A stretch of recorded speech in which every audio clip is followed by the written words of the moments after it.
दोस्तों wind turbine यानी कि पवन चक्की तो आपने जरूर देखी होगी और ये भी जानते होंगे कि ये पवन चक्की हवा से इलेक्ट्रिसिटी बनाती है। लेकिन ये हवा से इलेक्ट्रिसिटी कैसे बनाती है, क्या आप जानते हैं? और कितनी इलेक्ट्रिसिटी ये विंड मिल बना सकती है? तो अगर आप इन बातों को डिटेल में जानना चाहते हैं तो आज का वीडियो आपके लिए है। हम लेके आए आपके लिए विंड टर्बाइन यानी पवन चक्की कैसे काम करती है इसके बारे में डिटेल जानकारी। अगर आप इंटरेस्टेड हो तो वीडियो पूरा देखिए। दोस्तों जैसे कि आप जानते ही है, जो कन्वेंशनल एनर्जी सोर्सेस है यानी कि परंपरागत ऊर्जा स्रोत जैसे कोयला, डीजल, पेट्रोल, ये सभी सीमित है और हमारे दिन ब दिन बढ़ती रिक्वायरमेंट के हिसाब से धीरे धीरे खत्म भी हो रहे हैं और इनसे ऊर्जा बनाते समय प्रदूषण भी होता है। और ये दोनों भी प्रॉब्लम सॉल्व करने के लिए मनुष्य ने नए ऊर्जा स्रोत खोजे हैं जो हमारे धरती पर बड़ी मात्रा पर अवेलेबल है, जैसे सौर ऊर्जा, पवन ऊर्जा एक्सेट्रा।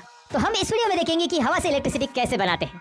हवा से इलेक्ट्रिसिटी बनाने के लिए विंड टर्बाइन का यूज होता है। अगर हम इसका कंस्ट्रक्शन देखेंगे तो पहले आते हैं ये ब्लेड्स जो हवा के साथ घूमते हैं, बाद में आता है गियर बॉक्स और ये गियर बॉक्स जुड़ा होता है जनरेटर के साथ। तो अभी तो ये पार्ट्स के नाम मैंने बताया, लेकिन इससे ज्यादा कुछ आपको समझ में नहीं आएगा, लेकिन अभी हम डिटेल में आपको एक्सप्लेन करने वाले हैं। तो आइए इसे डिटेल में समझते हैं। दोस्तों ये दिखने में तो बहुत आसान लगता है कि बहती हुई हवा ब्लेड्स को घुमाती है, लेकिन कैसे?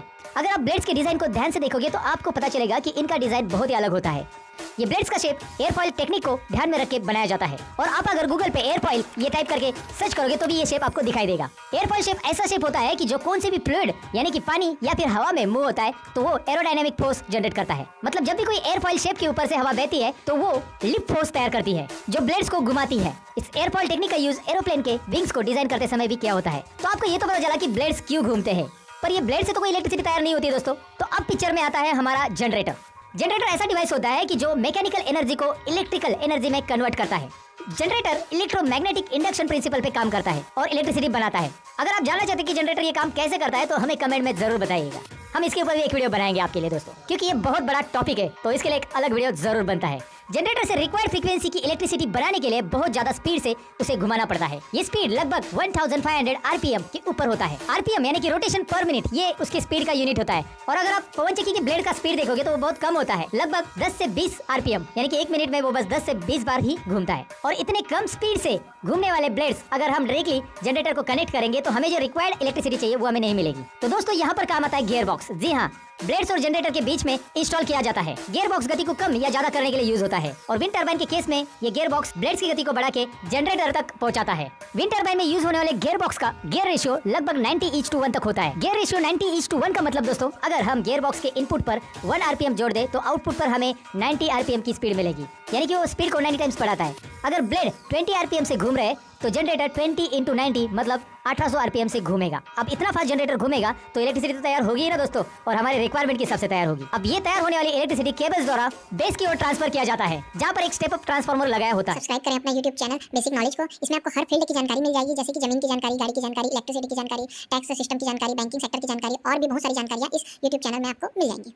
ज्यादा से ज्यादा बिजली बनाने के लिए ब्लेड्स का मुंह हवा की तरफ होना बहुत जरूरी होता है, लेकिन हवा की दिशा तो कभी भी बदल सकती है ना। तो इसलिए ब्लेड्स का फेस हमेशा हवा की तरफ रहे, इसके लिए कुछ खास अरेंजमेंट की जाती है। इस अरेंजमेंट में हवा की दिशा को सेंस किया जाता है और उसके हिसाब से विंड टर्बाइन को घुमाया जाता है। दोस्तों विंड टर्बाइन्स में ब्रेक्स भी लगाए जाते हैं। अब आप कहोगे ब्रेक्स की क्या जरूरत है, ये तो किसी को टकराने वाले है ही नहीं है और जितना ज्यादा स्पीड मिलेगा उतनी ज्यादा इलेक्ट्रिसिटी मिलेगी, उतना अच्छा ही है। दोस्तों विंड टर्बाइन्स के ब्लेड्स की एवरेज लंबाई 100 फीट से ज्यादा होती है। इतने बड़े ब्लेड्स अगर ज्यादा गति से घूमने लगे तो इन्हें कंट्रोल करना बहुत ही मुश्किल हो सकता है। अगर कभी तूफान की वजह से हवा की गति तेज हो जाती है तो वो ब्लेड्स को भी ज्यादा गति से घुमा सकती है। और ये प्रॉब्लम को अवॉइड करने के लिए विंड टर्बाइन्स में ब्रेक्स लगाए जाते हैं जो ब्लेड्स का स्पीड पर्टिकुलर लिमिट से ज्यादा होने पर ऑटोमेटिक एक्टिवेट होकर ब्लेड्स की स्पीड को कंट्रोल करते हैं।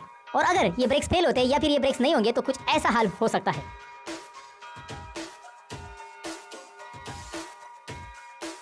तो दोस्तों आपको ये पता चला कि विंड टर्बाइन आखिरकार काम करता कैसे है। तो अब देखते हैं कि विंड टर्बाइन यानी पवन चक्की कितनी इलेक्ट्रिसिटी जनरेट कर सकता है। दोस्तों ये डिपेंड करता है विंड मिल के साइज पर।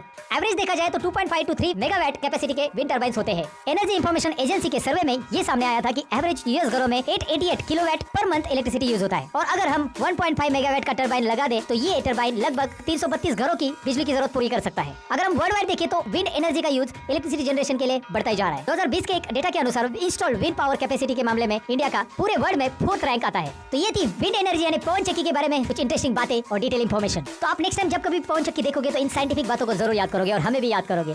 तो चलिए ये वीडियो आपको पसंद आया तो आपने ऑलरेडी लाइक बटन पे क्लिक किया होगा, दोस्तों के साथ जरूर शेयर कीजिए। हमें उम्मीद है आप शेयर बटन पे क्लिक करके जल्दी से शेयर करेंगे।